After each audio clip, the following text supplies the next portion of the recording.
Tonight, the severe weather threat across the U.S. Millions bracing for blizzards, heavy rain, and even tornadoes. Parts of California buried under 5 feet of snow. Cars and trucks stranded on the interstate. Winds topping 100 miles an hour, creating treacherous whiteout conditions. The blizzard now taking aim at the Great Plains before threatening the south with tornadoes. We'll have the full forecast in moments. Also breaking tonight, mass migration. 1,200 migrants flooding the southern border in one of the largest single crossings in decades. Families wading through the Rio Grande, huddling near fires to stay warm. What immigration officials say is driving this record surge. The dramatic video out of Los Angeles, a city council member already embroiled in scandal, brawling with protesters at a holiday event. What the lawmaker says happened moments before that fight as calls for his resignation grow louder. Owning the conversation, Twitter CEO Elon Musk igniting a firestorm after joining comedian Dave Chappelle on stage and appearing to target left-wing ideologies in a series of tweets. Is it all an effort to court conservative voters, or is there more at play? We'll take you inside the controversial Twitter takeover.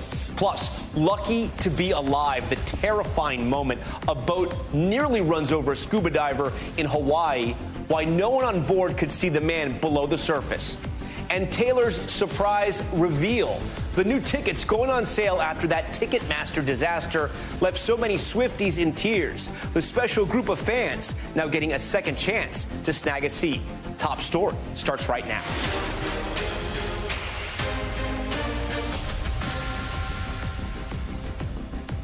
And good evening. As we come on the air tonight, that monster snowstorm out west carving a dangerous path, now taking aim at the Great Plains. Blizzards, flooding, and tornadoes all on the table before the system is finished. Let's take a look at what it has done already. Northern California, look at this, pummeled with nearly 5 feet of snow. I-80 shut down in both directions. Cars and trucks stranded in near whiteout conditions in Donner Pass. Slick roads in Utah causing this bus to lose control and slide off the edge of the highway in Box Elder County. At least 12 people injured there. The Heavenly Ski Resort in Lake Tahoe forced to shut down, and you can see why. Winds violently whipping around lift chairs. This system packing gusts of up to 169 miles per hour. And as this system moves east, that power could trigger tornadoes, parts of Texas, Oklahoma, and Mississippi on alert. By the end of the week, the East Coast will be this system's final target. NBC New York's Janice Huff standing by to time it all out for us. But first, let's get right to Miguel Almaguer on the ground in Northern California. Miguel, we see you there in the snow. It is intense. Yeah, Tom, it was a total whiteout in this area, and this region was bracing for snow. And as you mentioned, they got about 5 feet of it. Take a look at just how thick and how deep this snow is, and it goes down several more feet beyond here. This region was ready for a nightmare, but this nightmare isn't over yet. Blasting and blanketing California's Sierra Nevada. This is the Western Winter Whiteout that dumped some 48 inches of snow in 48 hours. Wreaking havoc on the roads and blinding drivers stranded on Interstate 80 for hours, the blizzard conditions also packed hurricane winds, 169 miles per hour. Some still choosing to brave the treacherous conditions. I know people want to get in this fresh powder, so that's cool, but for what I'm doing, I don't think it's worth it.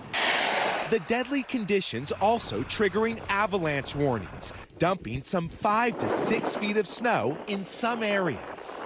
From a whiteout to a washout. Flash flooding and fears of mudslides rippled across southern and northern California.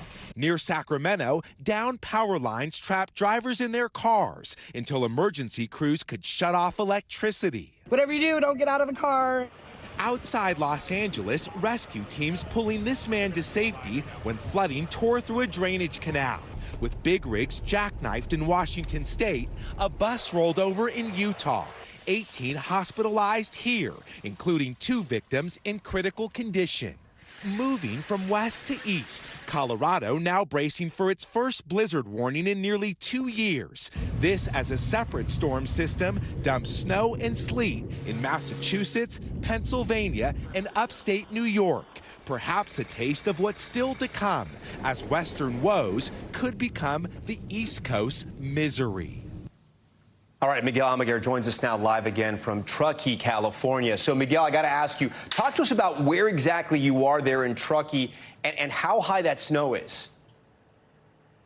Well, Tom, we're about 2 hours outside of Sacramento, the state capital here in California, and the snow here is thick. We were anticipating 4 to 5 feet of snow, but in some areas we think it's at least 6 feet high. We mentioned 48 inches of snow in 48 hours, but at one point we were getting upwards of 5 inches of snow an hour, and it's spread across this vast region. Everywhere you look, Tom, you're seeing snowbanks just like this. They're going to have a really tough time digging out of this. And again, the snow fortunately has stopped falling, but the problems are just beginning, Tom. Yeah, this could extend into the following week. Miguel, I got to ask you, we're talking about blizzards and we're also talking about tornadoes. How are some states preparing for the dangerous night ahead? Well, Tom, we showed you all of those problems on the road. They expect those to happen all across the country. Officials, after seeing what happened in California, are pleading for everyone to stay off the road and just to stay home. This storm system is so dangerous. It's moving so quickly. It's dumping snow, it's dumping rain, it's dumping sleet. Officials say the best way to avoid it is to just stay out of it, Tom.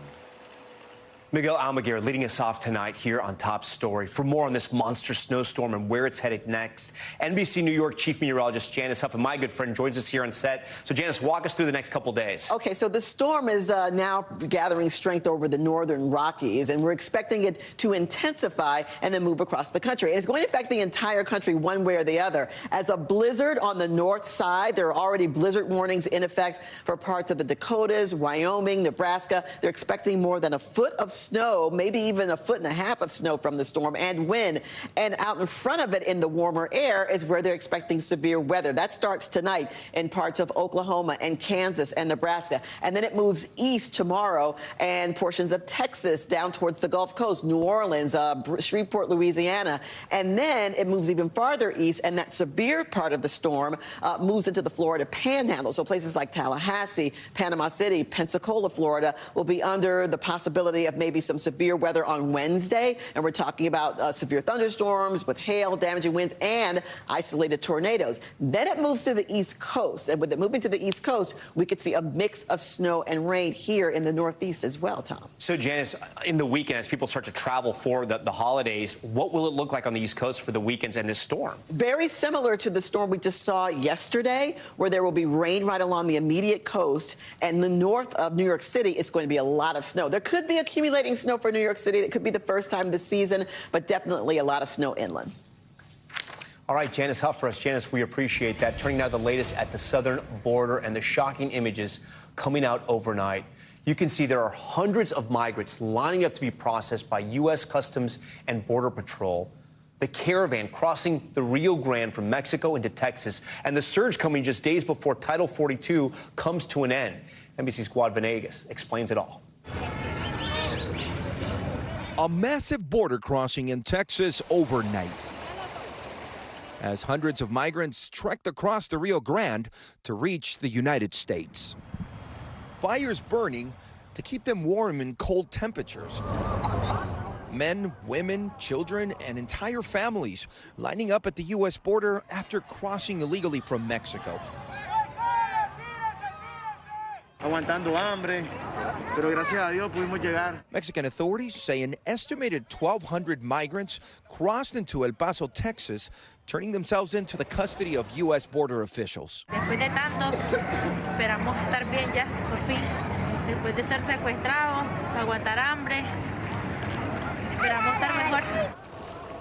In Juarez, Mexico, county officials say the majority are part of a caravan that arrived days ago and was allowed to cross into the United States to request asylum. El 80% eran de Nicaragua, el otro 20% estaba muy nutrido, estaba Honduras, Guatemala, Salvador, Perú, Venezuela también, Panamá, había Cuba, había algunas personas de Haití. The U.S. Border Patrol sector chief says it's part of a new surge in crossings seen over the weekend, adding, quote, a 3-day average of 2,460 daily encounters, primarily through the downtown area of El Paso. By daybreak, U.S. border authorities were still loading hundreds of migrants on buses headed to nearby processing centers. The new surge comes after a record-breaking 2.7 million encounters were recorded across the southern border during the last year. And just days before the end of the Title 42 policy, the public health order that makes it easier for border officials to deny asylum and return migrants to Mexico. All right, Guad Venegas joins us now live from Miami's Telemundo Center tonight. Guad, I want to pick up where you left off there. What can we expect once Title 42, that policy, ends at the U.S. border? Well, Tom, more than the actual change in policy, what we've seen in the past, when anything happens at the border, that is interpreted by a lot of migrants as the U.S. opening up to them. Now, lots of migrants, thousands, are in Mexico and different parts of Latin America. They have their phones and they get a lot of news through social media. We expect the news of Title 42 ending to motivate them and make more migrants want to come and arrive at the U.S.-Mexico border if Title 42 ends as it's scheduled to right now, Tom. Guad Venegas with those stunning images in that story from the border tonight for us. Guad, we thank you for that. We turn now to the latest scandal for a once disgraced L.A. councilman, Kevin De Leon, and an activist, both accusing each other of assault after his appearance at a Christmas tree lighting. A video taken by witnesses shows some of what played out. De Leon is still fighting off calls to resign following leaked audio recordings. NBC's Valerie Castro has more. A scuffle last Friday between an embattled LA City Council member and a community activist caught on camera.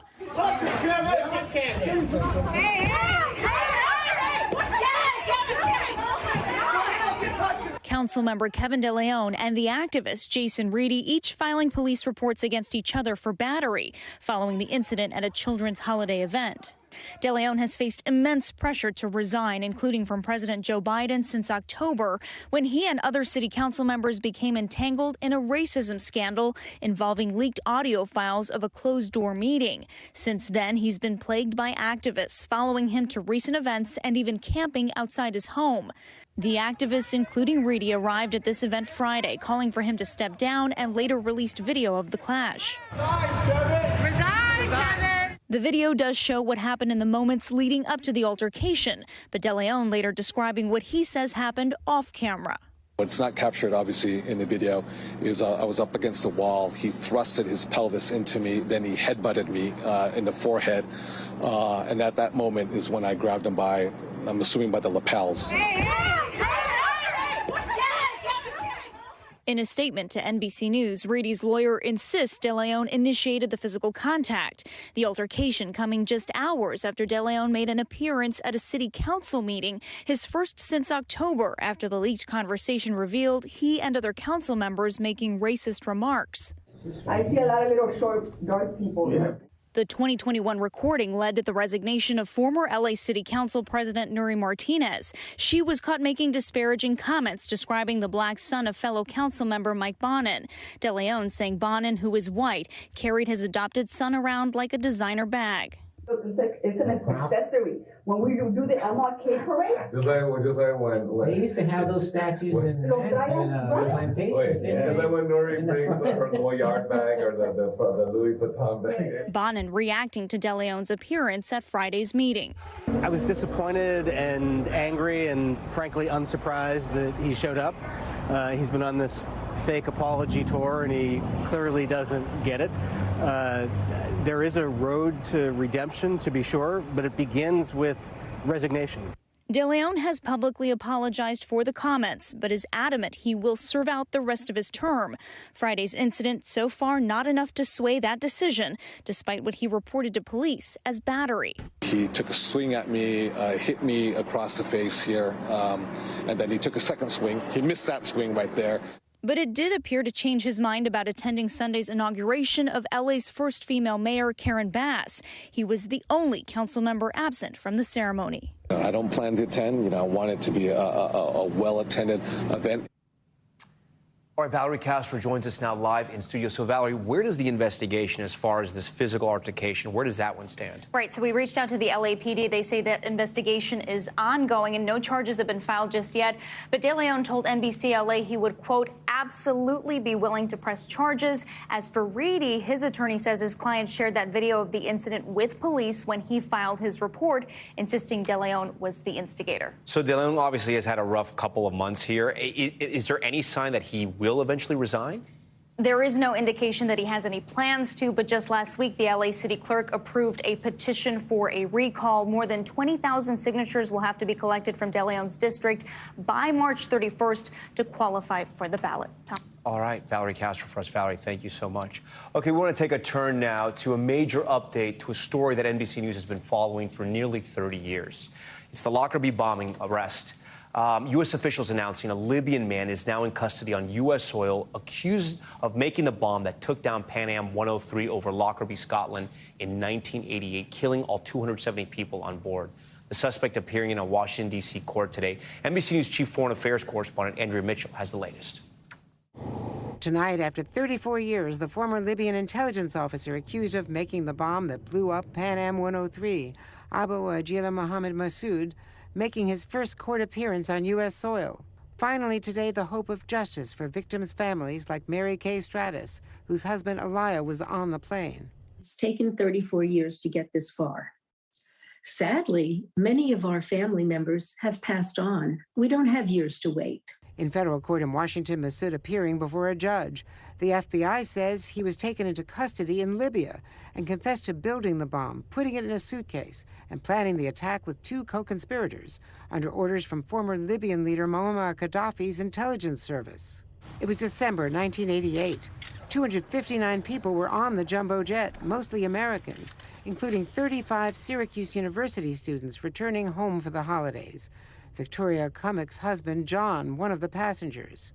270 lives were shattered, and thousands of victims' loved ones from 21 nations were left to pick up the pieces. Paul Hudson, whose 16-year-old daughter, Melina, was an exchange student, standing a lonely vigil today outside the courthouse. Her belongings were scattered all over the Lockerbie countryside. We did get her passport, and we got her notebook. And the notebook had on the cover the quote, "No one dies unless they're forgotten." And I tried to live by that. Massoud will not face the death penalty, but could get life in prison, while the families who have a memorial each year here in Washington on December 21st, the anniversary of the bombing, will now have hope when they gather next week that they'll finally get justice. Tom? All right, Andrea Mitchell for us. Andrea, we appreciate that. For more than 30 years, as you just heard there, the families of the victims of that flight have sought justice. We are joined now by Kara Weeps, whose brother Richard Bonetti was killed in the Lockerbie bombing. She is now the president of the group Victims of Pan Am Flight 103. So, Kara, what does this mean to you and your family now that the suspect is in U.S. custody? It's significant. It's something that my parents before me, they still do. And families have been fighting for close to 34 years, I think, since it was said it was a bomb a week after the plane, quote unquote, crashed on December 21st, that it was a terrorist act, that they have been fighting for the truth. And they wanted to hold those who were responsible accountable. And the fact that he's in U.S. custody, that he's in the U.S., and that the trial will happen in the U.S., it's significant, and it means a lot to my family and to all the families. Well, why do you think it took so long to get this guy? Well, you had a dictator, and then you had a revolution, and then you've seemingly had no government. I think that plays a big part in what's happened. It hasn't been the easiest political structure, to say the least, over the last 3 decades. What have your conversations been like today, yesterday, over the weekend with the other families? Because you're so involved with the group. I think that it's a lot of mixed emotions. I think that there is a lot of, wow, we did it. It's been the determination and the fortitude of the families that, combination of, I'm considered a second generation family member because my parents, were the ones pushing before I was a teenager when this happened. So obviously I wasn't the one making the trips to DC doing, making the meetings with the government and the elected officials, but now it is me who's doing those meetings. But so it's been a lot of different family members over the years. So there's a collective, we did it. there's, the thought that this is not going to change the fact that our loved ones are not coming back. Yet at the same time, this is the way that we honor them and that we fight for them, holding those accountable. We've sought justice and we've sought the truth and understanding how and why this happened. And that's what we hope to gain from this trial, from the evidence, is to seek the truth. And there's also sadness for all those family members who have, stood there with us and fought just as hard with us, who are no longer with us over 3 decades. And unfortunately, our family members have aged and unfortunately, many have passed. I can walk around the cairn in Arlington National Cemetery and read the victims' names, but I also think about their parents, their siblings. There are whole families that are gone. Kara, and it's heartbreaking. It is. I heard Andrea just report that, I'm sure you heard the same thing, that he'll get life in prison. He's not going to get the death penalty. Did you or any of the families hope that he would have gotten the death penalty?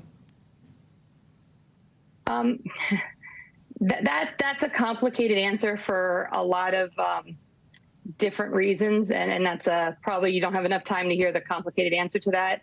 So the short answer is no. No, I'm not upset that he didn't get the death penalty. And finally, sometimes in court cases, I don't think it'll happen in this one, but you never know, victims of the people who committed the crimes get to listen from the family members they affected. If you could talk to this man, what would you tell him? I honestly, I don't know that I have an answer to that yet. I don't even know how I'm going to feel. I wasn't able to be in court today.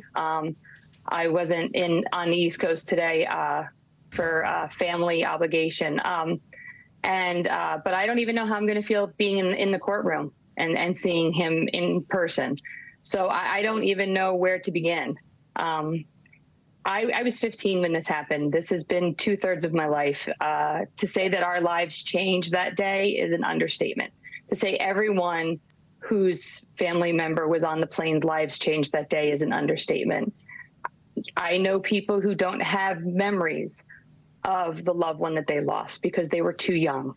And to hear those stories, it's absolutely heartbreaking.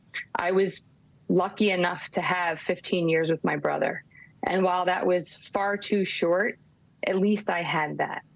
But yet at the same time, my parents should have had more than 20 years with their son.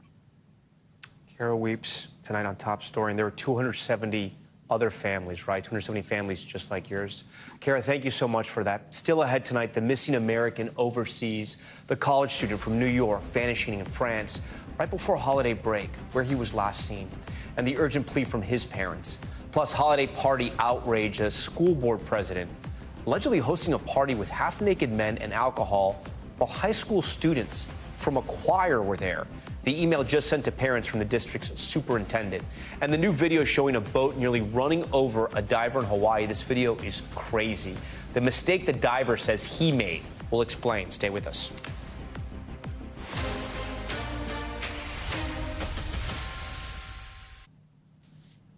We're back with every parent's worst nightmare. A student studying abroad for the semester going missing.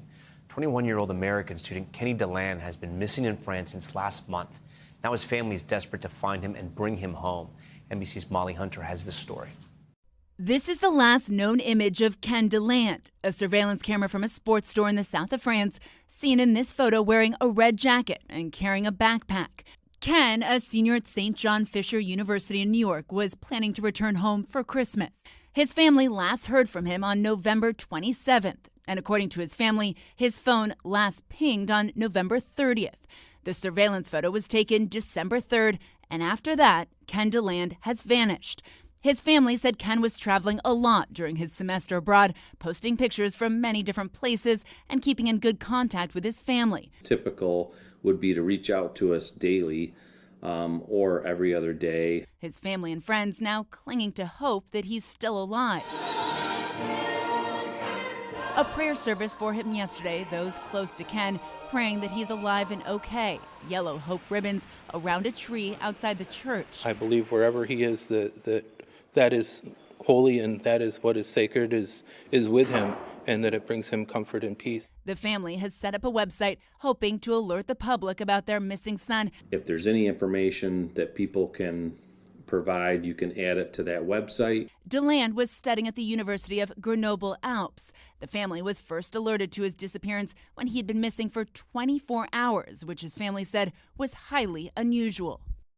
Now, Tom, the French prosecutor's office tells NBC News they did open up an investigation last month on the 29th of November following reports from students about Ken's whereabouts. Now, they say that Ken mentioned to a few people that he was having a hard time. He came over to France insufficiently prepared and was having difficulty making friends. In the statement to NBC News, French authorities also say he mentioned that he wanted to visit the city of Marseille before returning home. They say he was scheduled to leave France on the 15th of December, and we know from his family they were expecting him home for the holidays. Tom? All right, back here at home to the holiday party outrage in California. This is a wild one. A school board president now out of a job after parents say he invited a high school choir to his private party that included half-naked men and an open bar. NBC's Dana Griffin has the details. Dirty Santa, shirtless men, and alcohol is what one parent says his teenage daughter was exposed to during an educator's private holiday party. They were offered an open bar and to socialize with the half-naked men, the dirty Santa that offered and made disgusting comments to our children. Gabriel Lozano's daughter is one of more than a dozen high school choir students who were hired to perform at the December 3rd party, hosted by Claremont Unified School Board President Stephen Lanusa. Lozano says the students were told to arrive early, but that's when the night took an unexpected turn.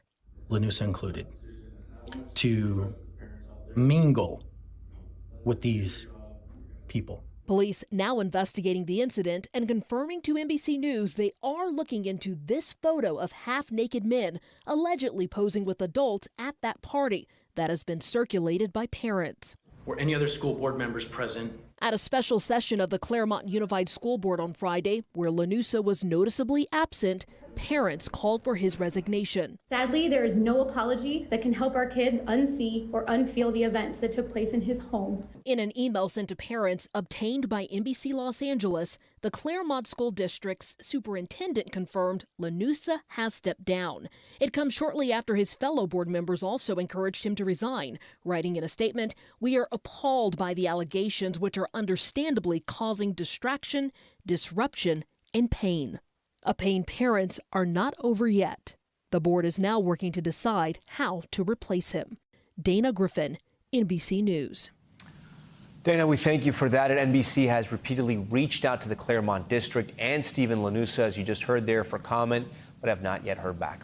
Okay, when we come back, the crypto CEO under arrest, the founder of FTX taken into custody just one day before he was set to testify before Congress, where that arrest was made. Next.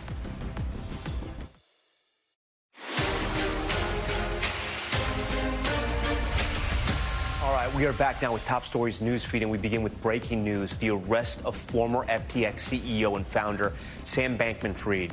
We've just learned he was taken into custody in the Bahamas after American authorities filed criminal charges against him. So far, no word on what those charges are, but it comes one day before he was set to testify remotely at a congressional hearing over the crypto giant's sudden collapse. The U.S. is expected to request his extradition. Now to a terrifying moment for a diver in Hawaii. New video, take a look, shows a man who was spearfishing narrowly escaped the path of a speedboat, barreling towards him. He wasn't injured, which is incredible, but the boat shredded his swimming fins. In a YouTube video posted by the 30-year-old diver, he says the close call was his own fault as he didn't have a dive buoy or flag with him. And frightening moments at a Patti LaBelle concert in Milwaukee. New video shows the legendary singer rushed off the stage at Riverside Theater after a bomb threat. All attendees were also ordered to leave. Authorities say no explosives were found, but that the threat is under investigation. Glad no one was hurt there. We do want to turn now to new Twitter CEO, Elon Musk, creating a firestorm of tweets over the weekend, posting memes and repeating a popular right-wing talking point to prosecute Dr. Anthony Fauci. This is videos posted to Twitter this week and show Musk getting invited on stage by comedian Dave Chappelle and then booed by the crowd. Ladies and gentlemen, make some noise for the richest man in the world.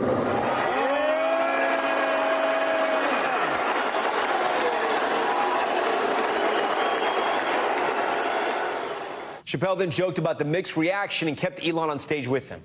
It sounds like some of them people you fired are in the audience. In response, Musk tweeted in part, quote, technically, it was 90% cheers and 10% boos. It's almost as if I offended San Francisco's unhinged leftists, but nah. So to talk about all of this and more, I want to bring in Alex Heath. He's deputy editor for The Verge. He's been covering Musk's Twitter takeover for months. Alex, welcome to Top Story. Since acquiring Twitter, Elon Musk has been trying to shake up the platform, right? He recently promoted the release of what he's been calling the Twitter files, how Twitter decided to censor the New York Post story on Hunter Biden's laptop. Then this weekend tweeting, my pronouns are prosecute Fauci.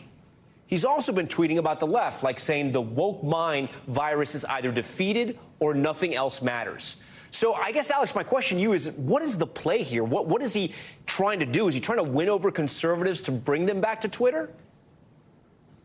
It's so hard to even predict what's going on in Elon Musk's head when he tweets these things. I think he's realized that he has lost a lot of the left, and he's leaning into the kind of comments that you talked about, also insinuating that his former head of trust and safety at Twitter, who he elevated himself when he took over, was somehow sympathetic to pedophilia. So just, I think, really he's trying to stoke drama, and he's realized that drama in social media means business. And I think he wants people on Twitter. He needs people on Twitter to pay off what was the largest single buyout of a company by an individual. Yeah, so I want to ask you about that. Why do you think Elon Musk bought Twitter? Solely to, quote unquote, own the libs, if you will, or was it to own the conversation? Because it doesn't feel like he bought it to turn it around and make even more money. Well, he says he's owning it because he wants it to become the town square. He wants it to be a place where anyone can have what he calls, quote, free speech. But, you know, free speech under the richest man in the world, what does that really look like? We're seeing the kind of speech that he's encouraging. And I think there's a lot of, obviously, reservations. You could hear it in the crowd there at Chappelle, or people who, you know, aren't a fan of how he's been running Twitter. That said, he absolutely needs Twitter to make money. He just relaunched paid verification on Twitter today. After he did that the first time, it led to rampant impersonation of even Twitter advertisers. And now he's hoping that this time that won't happen. But he needs Twitter to make money because he has billions and billions of dollars in debt that he has to pay back on this acquisition. How's Twitter doing since he took it over? Financially, not well. And in meetings to employees that I've obtained recordings of, he said, look, we may go into bankruptcy. We really have to be, quote, hardcore. He's having employees work in the office. There's beds in the office. He himself has been sleeping in the Twitter office. And this is a playbook he's rolled out at Tesla, at SpaceX, at his other companies when they've had critical moments of inflection. But I think the optics of it are the richest man in the world buying this thing that he actually tried to get out of buying. If people remember, he tried to back out of this deal and then was forced essentially to buy Twitter. And now, you know, firing over half the company in a pretty cold way and then doxing former employees in the Twitter files that are also low level. I mean, I just saw reporting today that the former head of trust and safety had to flee his home because of the threats he was getting from Musk insinuating that he was somehow, you know, sympathetic to pedophilia. But, Alex, are people engaging more on this site? I mean, is everything he's doing leading to, I don't know, a more active Twitter? What I was saying about drama being good business for social media, it turns out that at least in the short term, that is true for Twitter. If you trust Musk, you know, Twitter is a black box now. It's not a public company. These numbers aren't audited. He says that the user base is the highest it's ever been. That's actually a problem for him, though, because Twitter's advertisers are fleeing. They've lost a lot of advertisers. Musk has been open about this. And so when you have more users, you have higher costs to run the business, like for server bills, for example, but he's also losing revenue. So he really needs people to pay for verification, for Twitter Blue. And so far, we haven't seen evidence that people will. They just re-rolled it out today, though. So, Alex, you know, he has an incredible history of success, whether it be with PayPal or Tesla. I'm wondering what the long-term play here, though, is with Twitter, and he's getting so involved politically. He's a natural-born U.S. citizen. He's not a natural-born U.S. citizen, I should say, so he can't run for president. But do you think Musk has larger political ambitions? I don't. I think he's a capitalist and a technologist and an engineer. I think he sees the value of owning what is his most critical source of distribution. He is Twitter's top user. its most active, influential user. We have never in the history of technology had the richest man in the world, who is also the most active user of a platform, own it and control it as singularly as he is doing now. You can't even really compare it to Zuckerberg and Facebook, I would say. And so I think he sees it, Tesla doesn't pay for marketing. He sees it as a marketing channel. He sees it as a way to talk directly to his base. And as we see with his comments recently, he's realizing that his base is perhaps the right, and he's leaning into that. That's actually a fascinating point. I didn't think about this, but you're right. He is becoming the brand of Twitter. Alex Heath from The Verge, thank you so much for this really smart talk tonight. I appreciate it. Tonight, also in the news, the FBI releasing its annual hate crime report. This amid the disturbing rise in hate and anti-Semitism in America. NBC's Jacob Soboroff has an exclusive tonight with Homeland Security Secretary Alejandro Mayorkas to discuss this and more. What does your intelligence tell you about the severity of the threat Jews face in the United States today? Regrettably, Jacob, the threat is only increasing. For Homeland Security Secretary Alejandro Mayorkas, tracking hate is part of the job, and the work is personal. You're Jewish. Your mother fled the Holocaust, and you lost 9 family members in the Holocaust. How personal is this to you? It's extraordinarily personal. My mother's experience very much shaped our understanding of the vulnerability and fragility of life, and it helps drive the imperative to eradicate hate and make people safe. Nearly 2 years ago at your confirmation hearing, you said that you had wanted to tackle the issue of anti-Semitism once and for all. But what I hear you saying today is it's only gotten worse. I think that's absolutely right. But our fight has only become more fervent. Our dedication to addressing targeted violence against any group has become more and more intense. Jewish people are among the top targets of hate crimes in America. According to the FBI director, 63% of religious hate crimes are motivated by anti-Semitism. Last year, the Anti-Defamation League recorded more than 2,700 anti-Semitic incidents, a record. Preliminary numbers this year tell a similar story. Do you think that DHS needs to be doing more? The difficulty here is the following, that there is a fundamental right, of course, of free speech. And it is not for us to tackle that speech itself, however odious, however offensive it might be. We get involved when there's a connectivity between an ideology of hate and violence. That potential for violence, a present and growing threat. Secretary Mayorkas knows well the urgent threat anti-Semitism presents to the United States. Not only is he a Cuban American and a Jewish American who had family perish in the Holocaust with his own mother fleeing, but he sees the threat up close every day, having issued a national terrorism advisory bulletin saying Jews are potentially the subject of violent domestic terrorism here in the United States. It's front and center for him. It's front and center for the Department of Homeland Security. It's an issue he has not been able to solve in his tenure here as the secretary of that department. Tom? All right. Jacob, thank you for that. Now to top stories global, watching the deadly hotel attack in Afghanistan. New video shows one person jumping out of a window at a hotel in Kabul. A Taliban spokesperson says gunmen opened fire inside the hotel that is popular with foreign nationals. Video also shows the building set on fire. 21 people are believed to be dead, in addition to at least 3 of the attackers. So far, no one has claimed responsibility for that attack. And researchers discovering a medieval ship in perfect condition at the bottom of Norway's largest lake. Researchers say the shipwreck that could date back as early as the 1300s is essentially frozen in time. The discovery made more than 1,000 feet below the surface. Researchers also finding a preserved ammunition and a passenger boat. They plan to revisit the ship again next year with a remotely operated vehicle. Okay, now to the homecoming journey for Brittney Griner, the basketball player, now back in Houston, Texas, and readjusting to life on U.S. soil, reuniting with her wife and getting a haircut, and playing basketball for the first time in 10 months. NBC's Marissa Parra spoke to Griner's attorney about her return home. It was just pure happiness. Russian lawyer Maria Blagovolina can hardly contain her smile. Her client, Brittney Griner, is finally free. How she survived this, because it was a huge challenge for her, and I think that she really did great. Our first glimpses of her new life show her smiling on the plane with some of the very same people who got her there. Her wife, Sherelle, waiting for her at the airport. Griner's agent says this weekend her first move was a dunk, playing basketball for the first time in almost 10 months. It's a dramatic turn from the last time the Russian lawyers saw her client just 3 weeks ago. These are penal colonies, these are jails, and the conditions are harsh. Soon after, Griner would cut off her signature locks out of survival in the Russian winter. They kept freezing when she'd shower. Because it's cold and you can't properly dry the hair. But as the basketball star prepared to be there for the long haul, Lockerbie says her friendliness went a long way, even at the penal colony.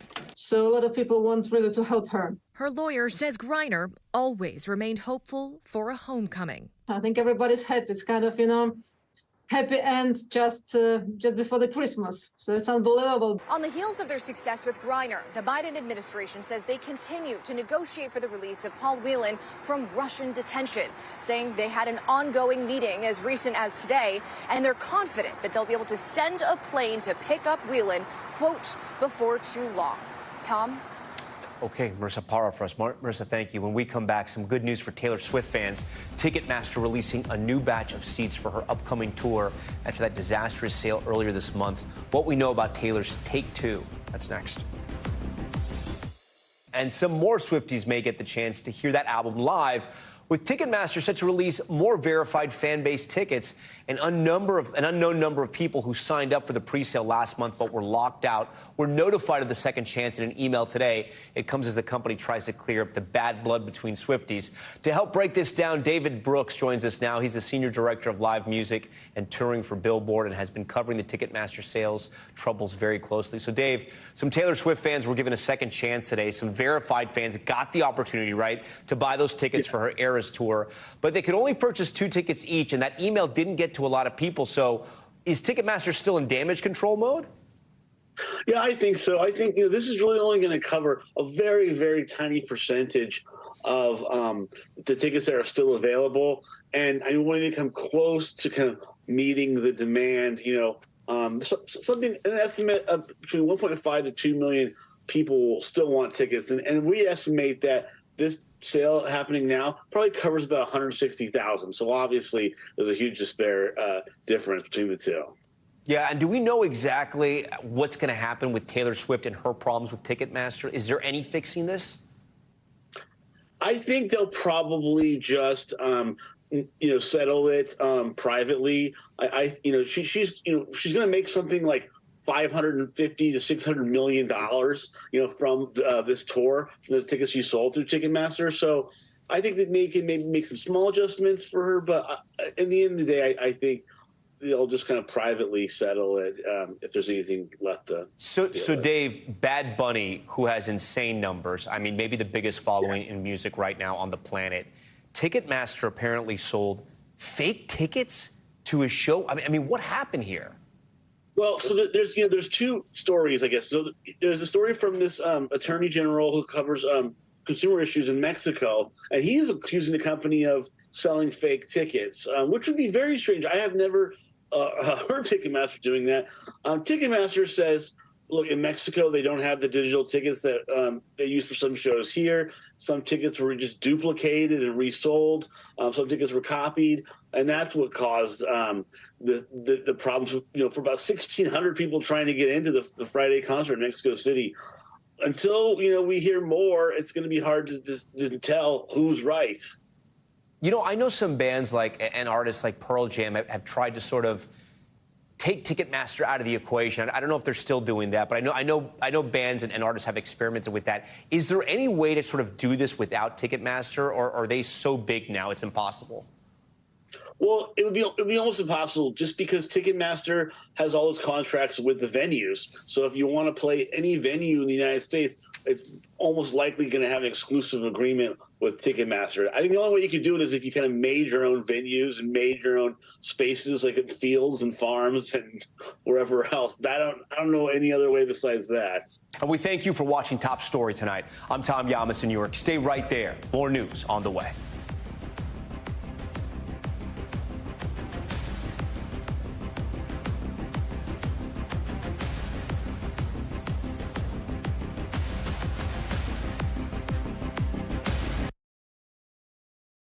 Thanks for watching our YouTube channel. Follow today's top stories and breaking news by downloading the NBC News app.